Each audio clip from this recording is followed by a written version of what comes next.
The school didn't come for my son because he cheated. They came for him because I refused to sell my land. I didn't know that yet, of course. That understanding would come later, after the paperwork, after the threats, after the handcuffs.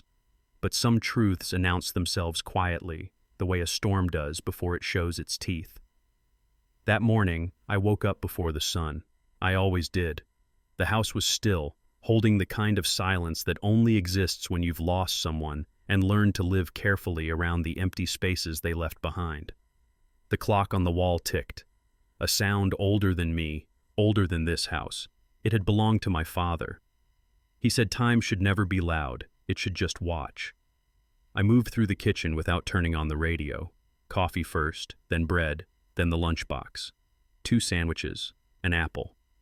A small bag of chips I only bought on weeks that mattered. Folded into the side pocket a note written in block letters, my handwriting heavy and uneven from years of working with my hands. Don't shrink. Don't borrow anyone's shame. Come home. I stared at the note longer than necessary, as if checking whether the words could still protect him. On the counter sat the cloth-bound notebook, faded blue, corners worn soft. My father's notebook, his father's before him. Receipts, property lines, weather notes, taxes paid down to the last dollar. The kind of records men like us keep because we've learned that memory alone is never enough. I slid it into the drawer and closed it. From the hallway came footsteps I could recognize anywhere. Malik's, lighter than mine, hesitant at first, then steady, like a boy reminding himself he had somewhere to go. He stood in the doorway with his debate binder pressed against his chest. "You're up early," he said. "Couldn't sleep," I replied. I didn't say me neither. Some things don't need saying. Today was his final debate. Scouts would be there. Scholarships, futures. All the things people like to pretend are handed out fairly. He sat at the table, eyes already far away, rehearsing arguments I'd never fully understand, but trusted all the same. Malik had learned early how to speak carefully, precisely, how to make himself undeniable without sounding angry. I watched him eat, watched the way his jaw tightened when he was nervous, watched the way his shoulders squared when he decided not to show it. "Dad," he said, glancing at the drawer, "can I take the notebook? Just for today. It's lucky." I shook my head. "It's not luck," I said. "It's proof. And proof doesn't go places where people can lose it for you." He nodded, no argument. Malik had learned when not to push, not because I demanded it, because the world already did enough pushing. By the door, I knelt to clean my boots. Mud from yesterday's work had dried into the leather. I wiped it away slowly, deliberately. The same ritual every morning.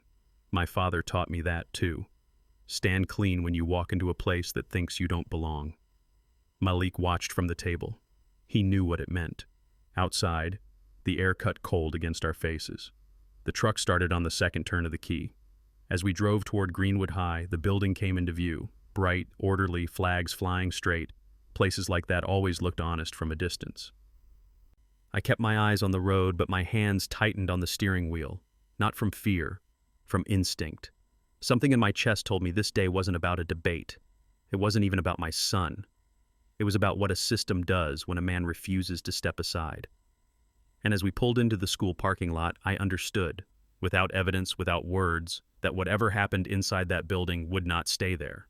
Because some decisions, once made, don't end at the classroom door. They come home with you. I was halfway through tightening a loose bolt on the tractor when my phone rang. The sound cut through the morning like a wrong note. Too early, too sharp. Schools didn't call fathers like me unless something had already gone wrong. "Mr. Brooks," the woman said, her voice polished and careful. "This is Greenwood High. We need you to come in immediately regarding your son." Regarding was the word people used when they didn't want to say decision. "I'm on my way," I said, wiping my hands on my jeans. I didn't tell Malik. Not yet. I didn't want the worry to get ahead of the facts. I told myself it could be nothing. A paperwork issue, a scheduling problem. Parents lie to themselves for their children the way they lie awake at night, convincing their hearts to stay quiet.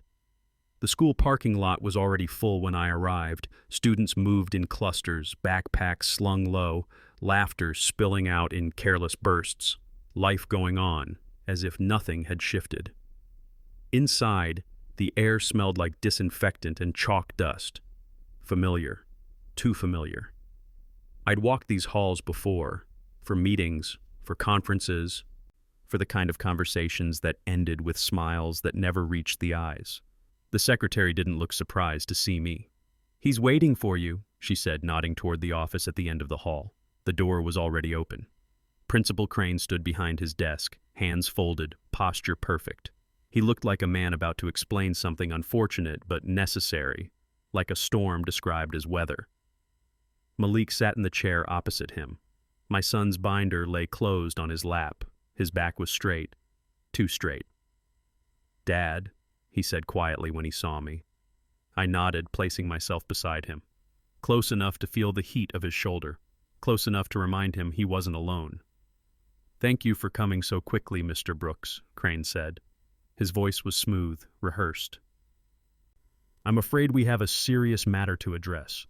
He slid a single sheet of paper across the desk. I didn't touch it right away. Malik did. His eyes moved down the page, once, then again, slower. I watched the color drain from his face. "Cheating?" Malik said. Not angry, not loud, just confused. "I didn't—" Crane raised a hand. "During a routine inspection of student lockers this morning, prohibited materials were found in your son's possession. An answer key to a forthcoming exam."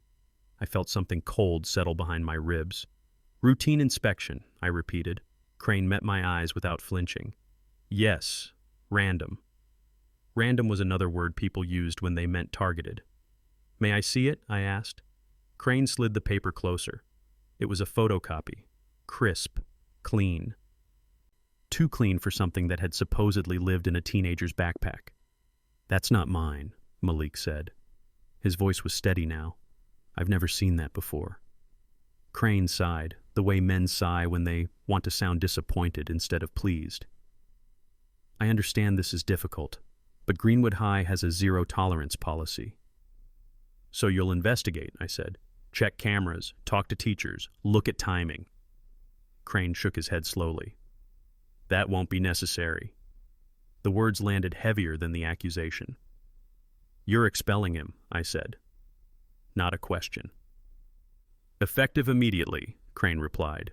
"We believe this is in the best interest of the institution." Institution. I looked at Malik, at the way his jaw tightened, not in fear, but in restraint. He was already learning the lesson they wanted to teach him. Don't react.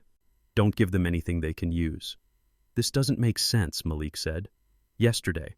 "Yesterday is irrelevant," Crane interrupted. "Today, the evidence speaks for itself." Evidence.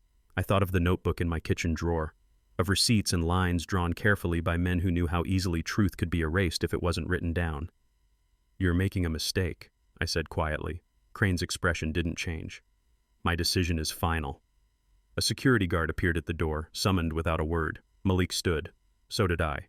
As we walked into the hallway, I felt eyes on us. Students pretending not to stare, teachers suddenly interested in bulletin boards. Word traveled fast in places like this. At Malik's locker, the guard waited while my son emptied it into his backpack. I noticed 3 boys at the end of the hall, whispering. One of them smiled. Malik didn't look back. Outside, the cold felt sharper. "They planned this," Malik said once we were in the truck. Not bitter. Certain. "Didn't they?" I started the engine. "Yes," I said. "And they didn't start today." He turned toward me, something breaking through his composure. "Why?" I pulled out of the parking lot, the school shrinking in the rearview mirror. "Because," I said, choosing each word carefully, "sometimes the easiest way to move a man is through his child."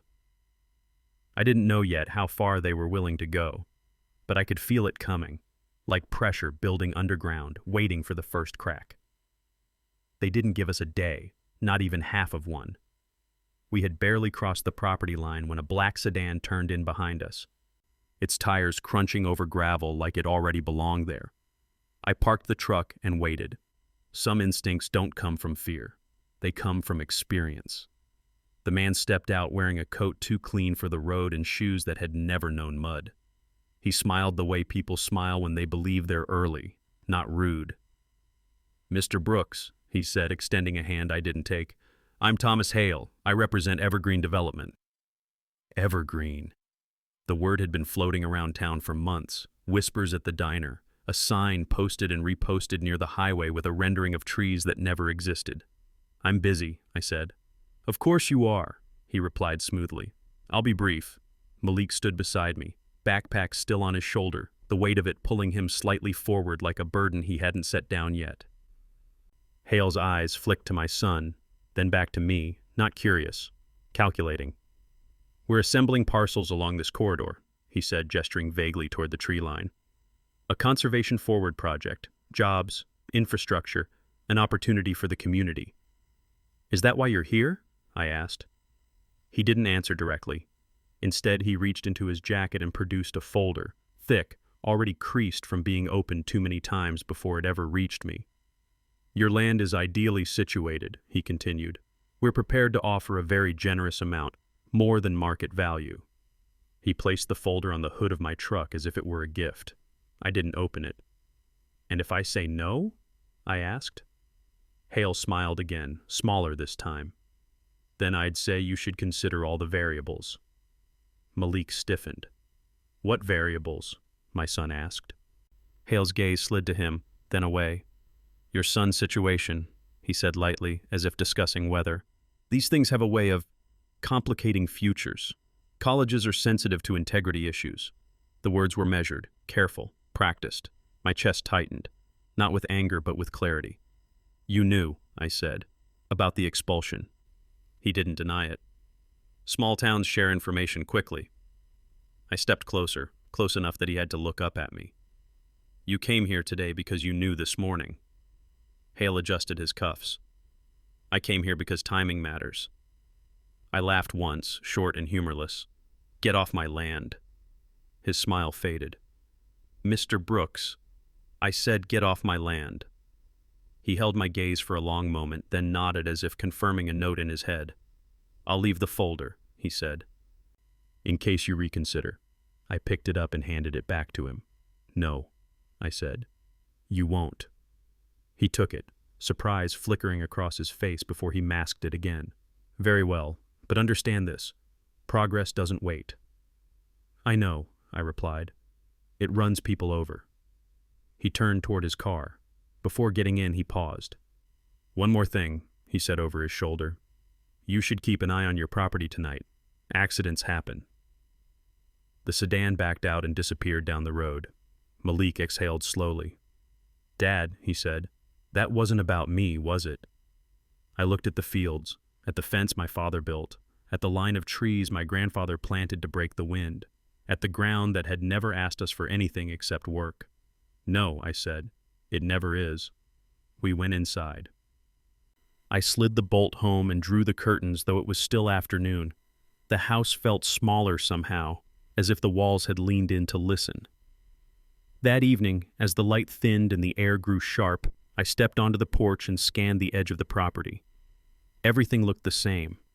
Too same. I reached for my boots by the door and cleaned them slowly, deliberately, like always. Stand clean when you face what thinks it owns you. Malik watched from the doorway, saying nothing.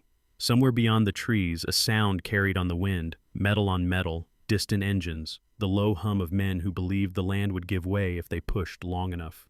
I stayed outside until dark, because when people come that fast with offers, they don't plan to leave empty-handed.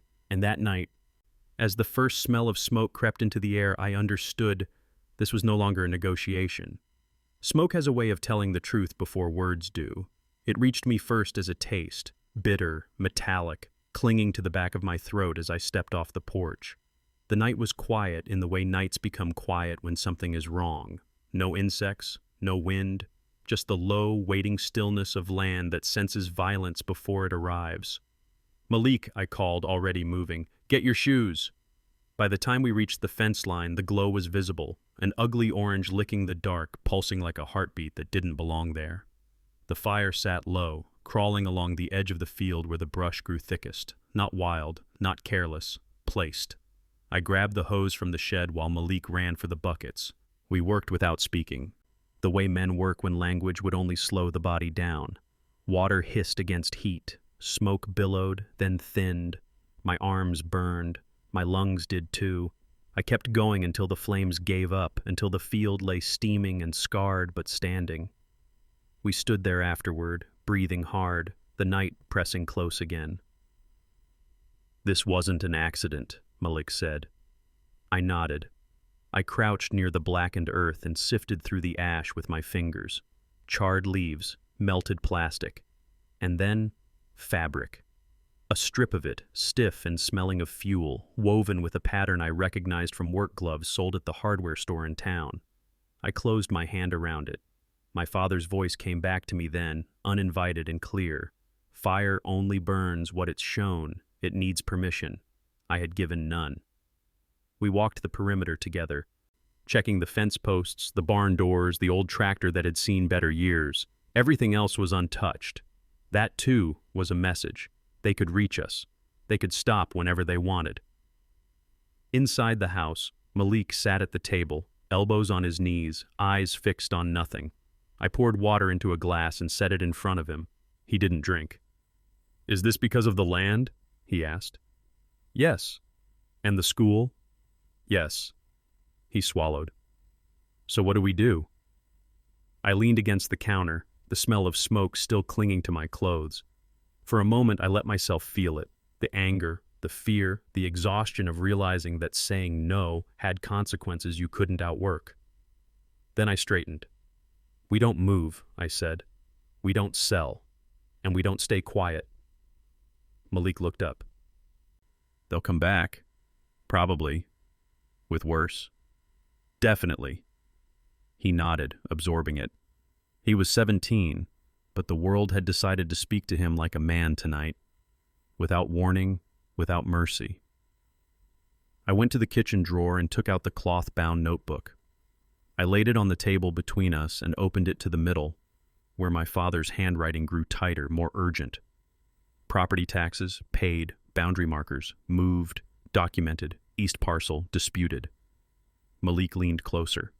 "They tried to take that piece from Grandpa," he said. "They did," I replied. "And he didn't have what we have now." "What's that?" I tapped the page. "Proof." We stayed up late, copying pages, photographing receipts, making duplicates the way men do when they've learned that truth needs backups to survive. Outside, the night crept back into its usual sounds, pretending nothing had happened. Just before dawn, headlights cut across the yard. I stepped onto the porch, boots already on. The vehicle stopped at the edge of the drive, not a sedan this time, but something larger, darker. The engine idled, patient. The door opened, and a man stepped out alone. He didn't wear a suit. He wore the kind of clothes that said he expected to be recognized without explanation. He looked at the field, at the scorched line of earth, then at me. "Isaiah Brooks," he said calmly. "My name is Elliot Vance. We need to talk." Behind him, in the quiet sky above our land, a low thrum grew, steady, unmistakable, the sound of rotors cutting the morning air. The helicopter didn't circle. It came straight in, decisive, as if the land had already agreed to receive it. Dust lifted from the field in a wide, spiraling breath. The fence rattled, chickens scattered. The sound pressed against my chest, not loud, not violent, just absolute. This wasn't a visit meant to be seen from afar. It was meant to be felt. Elliot Vance stood beside his vehicle, hands loose at his sides, watching the descent like a man observing a clock he trusted. "You expect me to believe that's coincidence?" I asked. He didn't smile. "No." The helicopter touched down near the far end of the field, blades slowing with a patience that suggested ownership rather than urgency. When the door opened, a man stepped out alone, tall, gray at the temples. No hurry in his stride. He wore the kind of calm that didn't need permission. Malik appeared beside me on the porch, silent. The man stopped a few yards away and removed his sunglasses. His eyes took in the barn, the fence line, the blackened edge of the field. When he spoke, his voice carried without effort. "Isaiah Brooks," he said, "I appreciate you meeting us." "I didn't invite you," I replied. He inclined his head. "No, but your land did." That was when I knew this wasn't a threat. It was an introduction. "My name is Samuel Rowan," he continued. "I own a controlling interest in Evergreen Development." Elliot Vance shifted slightly, deferential without looking it. Rowan's gaze moved to Malik. He studied my son not the way men study obstacles, but the way they study variables that might surprise them. "You have a bright boy," Rowan said. "Bright boys change things." "Not here," I said. "Not today." Rowan smiled faintly. "That depends on how you define change." He gestured toward the helicopter. "May I?" I considered the field, the smoke-stained earth, the line they'd tested last night. I thought of my father's notebook, of receipts and proof and the way truth sometimes needed witnesses who could afford to be believed. 5 minutes, I said. "You don't step past the fence." Rowan nodded. "Fair." He spoke plainly then. No speeches, no threats. "The expulsion was premature," he said. "Unnecessary and poorly executed." Malik stiffened. "You knew," Malik said. Rowan didn't deny it. "I became aware this morning." "And the fire?" I asked. Rowan's eyes hardened for the first time. "That," he said, "was not sanctioned." Silence settled. The helicopter blades ticked as they cooled. "There are people in my orbit," Rowan continued, "who confuse leverage with cruelty. I don't reward that." "So you came to apologize," I said. "No," he replied. "I came to correct." He reached into his jacket and removed a thin folder. He didn't hand it to me. He placed it on the fence post between us, respecting the boundary I'd set. "An independent investigation," he said. "Security footage, timestamps, chain of custody. The planted material will be identified, publicly." Malik's breath caught. I felt it beside me like a shift in weather. "And the land?" I asked. Rowan met my eyes. "Evergreen withdraws its offer, permanently. Your property is excluded from all current and future developments." I waited. "There will be pressure," Rowan added, "from people who don't like losing, from institutions embarrassed by daylight." "Let them come," I said. Rowan studied me for a long moment. Then he nodded, not to persuade, but to acknowledge. "Very well," he said. "Then understand this. When the correction happens, it will not be quiet." He turned toward the helicopter, paused, and looked back at Malik. "Don't waste what they tried to take from you," Rowan said. "Use it." The helicopter lifted, dust rising again, the sound receding into distance. When it was gone, the field felt suddenly larger, emptier, but not weaker. Elliot Vance lingered just long enough to say, "The school will call today." Then he left. Malik finally spoke. "Dad, is it over?" I looked at the scorched earth, the fence line, the notebook waiting inside. "No," I said. "But now they know we're not alone." As the morning settled back into itself, I understood something else too. When power corrects itself, it always exposes what it was hiding. The call came before noon. I was repairing the scorched section of fence when my phone vibrated in my pocket, twice, then stopped. I let it sit there a moment longer than necessary. Calls like that don't disappear just because you're busy. "Mr. Brooks," the voice said when I answered. A man this time, careful, measured. "This is Greenwood High. The district has requested an immediate meeting regarding your son." "Regarding what?" I asked. "A review," he said, "of recent decisions." Review was another word people used when they meant retreat. "We'll be there," I said, and hung up. Malik watched me from the porch, notebook in hand. He hadn't asked for it, but I'd given it to him this morning anyway. Some proof needed to be carried, not hidden. Inside the school, the air felt different, not kinder, just alert. Teachers lowered their voices when we passed. Students pretended not to stare. The secretary's smile was tight, brittle, like something that had been cracked and glued back together too quickly. They ushered us into the conference room. Not the principal's office this time. Bigger table, more chairs, windows that didn't open. 3 men waited inside, 1 woman. None of them were Crane. "Mr. Brooks," said the woman at the head of the table, "thank you for coming." She introduced herself as the district's legal counsel. I didn't bother memorizing the others. Faces like that rotated often. "We've reviewed new information," she continued. "Security footage, access logs, timing discrepancies." Malik sat beside me, shoulders squared, eyes steady. "You expelled him without this," I said. She didn't flinch. "Yes." You didn't investigate, I said. No. You didn't intend to. A pause. We acknowledge procedural shortcomings, she said finally. I leaned back. That's not an apology. No, she agreed. It's an admission. She slid a document across the table. Malik Brooks's expulsion is rescinded, she said. Effective immediately. His record will reflect no misconduct. Malik's fingers tightened around the notebook. And the man who did this? Malik asked. The one who signed the decision. The room shifted. Chairs creaked. Eyes avoided his. That matter, the woman said, is under internal review. Meaning nothing happens, Malik replied calmly. Meaning it takes time. I placed my hand over Malik's notebook, grounding him and myself. Time, I said, is what people ask for when they're hoping you'll get tired. She met my gaze. Mr. Brooks, you expelled my son in an hour, I said. You can move faster. Silence again, heavier now. We'll be issuing a public statement, she said, clarifying the error. And the offer? I asked. She frowned. What offer? I stood.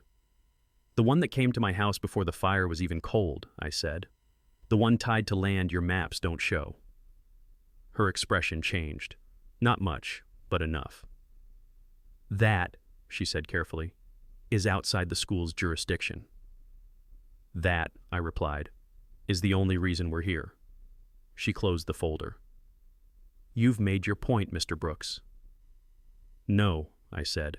I've made it visible. We left without shaking hands. Outside, Malik exhaled slowly, as if releasing a breath he'd been holding since yesterday morning. They backed down, he said. They stepped sideways, I corrected. Backing down looks different. Back home, a county truck sat parked near the road. Two men in reflective vests were walking the fence line, clipboards in hand. They nodded politely when they saw me. Routine assessment, one said. Of what? I asked. Environmental compliance, he replied. I smiled without humor. Funny how routines show up all at once. That night, as Malik studied at the table and I copied pages from the notebook, headlights swept across the far field again, then vanished. No fire this time, no offer, just watching. I understood then what daylight really brought. Not safety, not peace. Questions, and questions, once asked in the open, had a way of traveling toward places that preferred the dark. The first reporter arrived before breakfast. She didn't come with a camera crew or a microphone. Just a notebook tucked under her arm and shoes sensible enough for dirt. She stood at the end of the drive and waited, an old courtesy I recognized. Isaiah Brooks? She asked when I approached. Yes. I'm Lena Morales, she said. County Ledger. I'm looking into a pattern. Patterns don't look back, I replied. People do. She smiled once, quick and tired. Then maybe you can help me. We sat at the kitchen table where my father once balanced accounts and worries in equal measure. Malik poured coffee without being asked. He listened the way he'd learned to listen, quiet, attentive, storing details for later. Lena didn't waste time. 3 expulsions in 5 years, she said, flipping pages. All students of color, all high-achieving, all families owning land along proposed development corridors. I nodded. And every time, she continued, there's a disciplinary shortcut. No investigation, no appeal, just speed. Speed, I said, is how they keep things from asking questions. She looked at the notebook I'd placed between us. May I? I slid it toward her. She read slowly, lips moving as she followed my father's handwriting. Property lines, tax receipts, the east parcel, circled, underlined, argued with ink. These names, she said, tapping a page, they don't appear on any public filings. They wouldn't, I replied. They're the kind that prefer committees. She closed the notebook. If I print this, they'll push back. They already are. A truck passed on the road, slower than necessary. Lena gathered her things. I'll verify what I can, independently. Do that, I said, and write it clean. After she left, the calls started, an attorney offering guidance, a counsel aide asking for clarification, a neighbor warning me kindly to be careful. By noon, a letter arrived by courier, heavy paper, embossed seal, the county's letterhead at the top, and a notice beneath it, a review of property tax assessments dating back 10 years. I laughed once. Malik watched me from the doorway. "They're reaching," he said. "They're counting," I replied. "On us blinking first." That afternoon, I drove into town. Not to argue, to listen. At the diner, conversations dipped when I entered, then resumed with forced normalcy. A man 2 stools down leaned over. "You didn't have to make this loud," he murmured. "Not unkind, not brave." "I didn't," I said. "They did." At the courthouse steps, a familiar face waited. Elliot Vance. No suit today. No entourage. "Mr. Rowan wanted me to pass something along," he said quietly. "There's resistance." "From where?" He tilted his head toward the building behind us. "From the places with plaques." He handed me a slim envelope. Inside, a list, project names, shell entities, overlapping boards, names that didn't appear where they should and appeared too often where they shouldn't. "This is partial," Vance said. "Enough to start a conversation." "With who?" "With anyone who still believes daylight matters." That evening, as the sun thinned and the fields went gray, Malik read the list at the table, his brow furrowed, then smoothed. "They used the school," he said, "as leverage." "Yes." "And the land," he added. "Yes." He looked up at me. "So what's next?" I closed the notebook and slid it into my bag. "We stop answering privately," I said. "We start answering in rooms with exits." Outside, a helicopter passed high and distant. No landing this time, just a reminder that eyes traveled. I locked the door and turned off the lights, because when names begin to surface, the people behind them do something predictable. They try to change the subject. The auditorium smelled like old varnish and nerves. I recognized the smell from years ago, town halls, zoning hearings, the kind of meetings where decisions were made long before anyone raised a hand. The chairs were arranged in neat rows, the podium centered beneath a banner that read, "Community Update" in letters meant to reassure. Malik and I took seats in the 3rd row, close enough to be seen, far enough not to be cornered. The room filled slowly, farmers in work boots, teachers who avoided eye contact. A few men in jackets who arrived together and sat apart speaking in low, practiced murmurs. I counted exits without meaning to. Old habits. When the board members filed in, the temperature changed. Principal Crane wasn't there. Instead, the district council took the podium, flanked by 2 trustees and a man I'd never seen before. Thin smile, careful eyes, hands folded like he'd practiced not fidgeting. "Thank you for coming," she began. "We're here to address recent concerns and restore confidence." Restore. Another word that meant contain. She spoke of reviews and policies and commitments to fairness. She spoke long enough to tire the room. Then she invited public comment. I stood. The microphone hummed as I adjusted it. I didn't clear my throat. I didn't ask permission. "My name is Isaiah Brooks," I said. "My son was expelled in an hour and reinstated in a week, not because the truth changed, but because who was listening did." A ripple moved through the room. "I'm not here to argue procedure," I continued. "I'm here to ask why speed is reserved for punishment and patience for correction." The thin-smiled man shifted. I held up the notebook. "These are receipts, taxes paid, boundaries contested and won, for 3 generations. I was offered money for this land before the fire was out, and when I said no, my son became leverage." Gasps. A cough. Someone stood, then sat. Malik rose beside me. "I debate," he said, voice steady. "So I'll be clear. I didn't cheat. The evidence was planted. The cameras were ignored. The appeal was denied. And every shortcut taken had a name attached." He placed a copy of the list on the podium.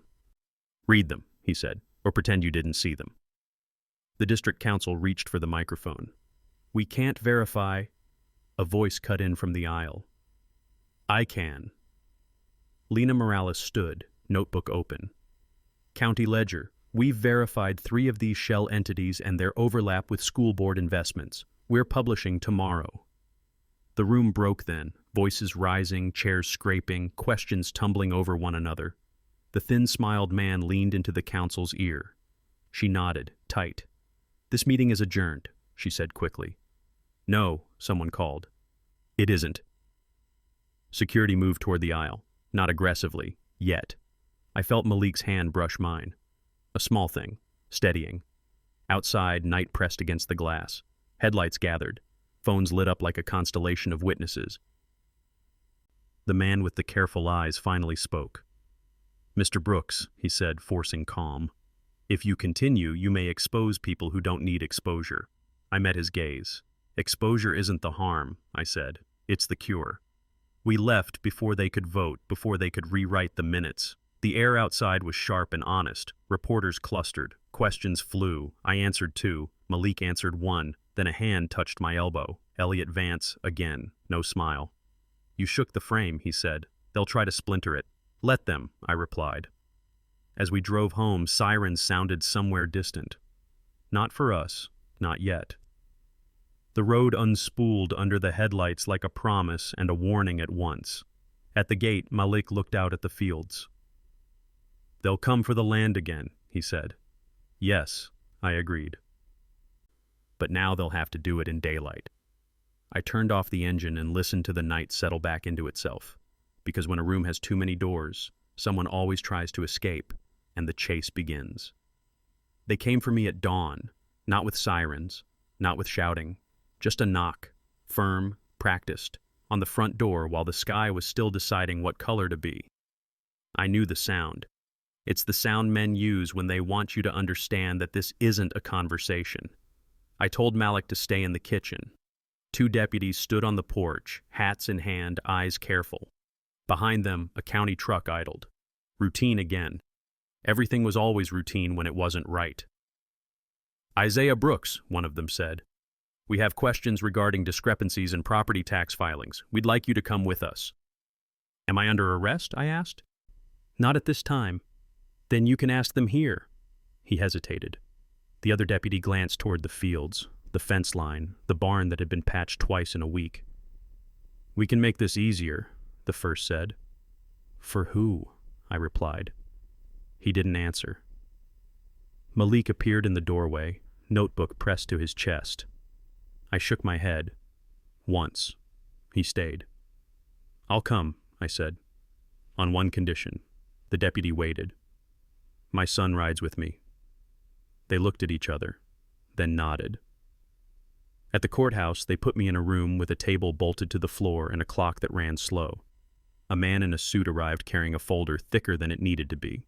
He smiled like a neighbor who'd borrowed something and planned to keep it. "Mr. Brooks," he said, "I represent the county." "Then you represent a mistake," I said. He opened the folder. Copies of filings, highlighted lines, old maps with new circles drawn around land my father had measured by hand. "You're suggesting fraud," I said. "I'm suggesting inconsistencies." "After 10 years," I said. "Convenient." He leaned back. "You've made things complicated." "So have you," I replied. He sighed, as if disappointed by weather. "There's still a way to resolve this quietly." "Let me guess," I said. I signed something. "Sell," he corrected. "Relinquish the parcel in dispute. We'll recommend leniency."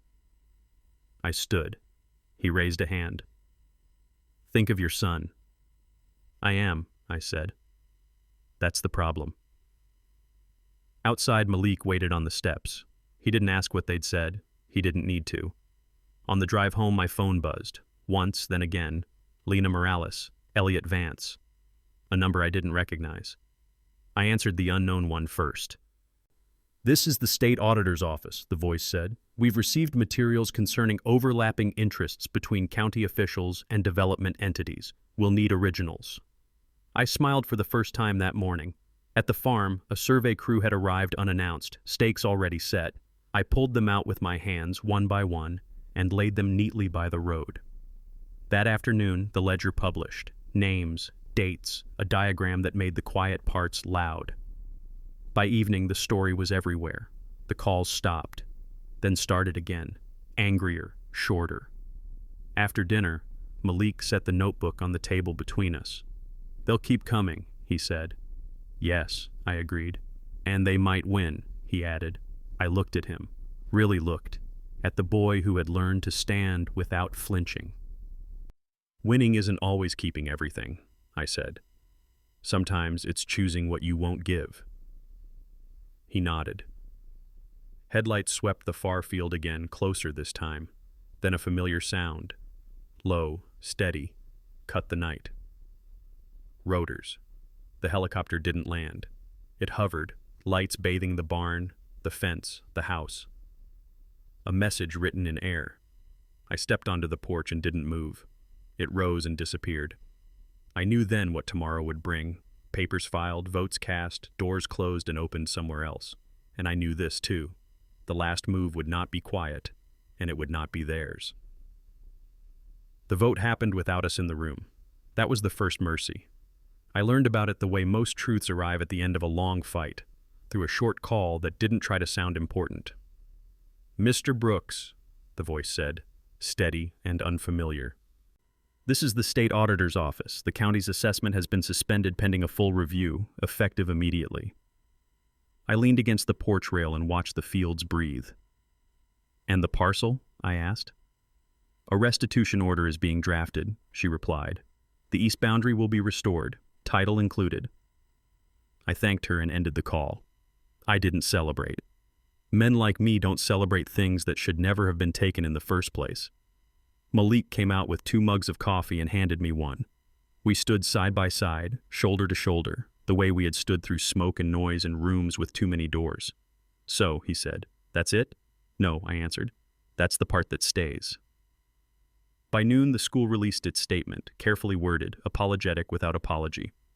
A commitment to process reform, a task force, mandatory reviews. Principal Crane was placed on administrative leave. The district announced an independent oversight panel for disciplinary actions, names outside the county, outside the circles.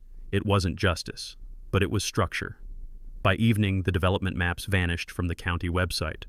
Evergreen withdrew its filings, quietly, efficiently, as if they had never been there. Lena Morales stopped by just before sunset. She didn't bring her notebook this time. "They're calling it a precedent," she said. "That scares them." "Good," I replied. She looked past me at the barn, new boards fitted where fire had tried and failed. "You'll keep the land?" "Yes."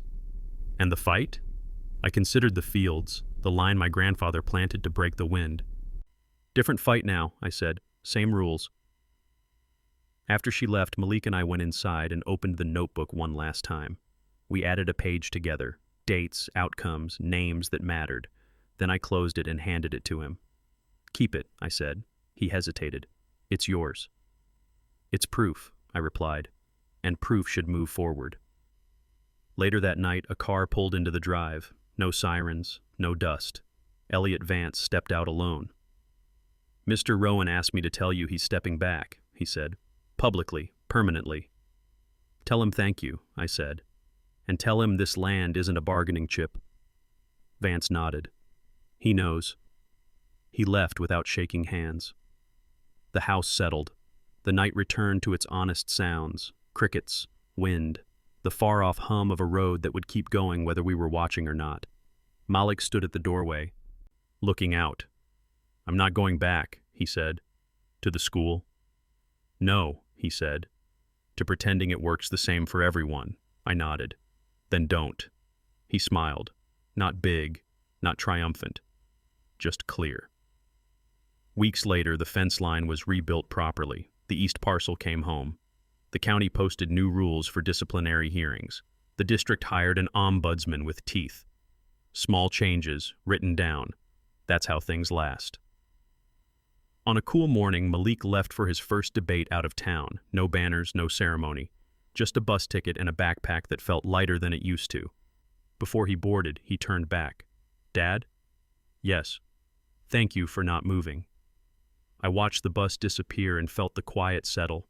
Not empty, not heavy, earned. They tried to move us through fear, through paper, through fire. They failed. Because what remains isn't the land alone or the school or the names that fell away. What remains is this: when a father stands where he is told to step aside, the ground remembers.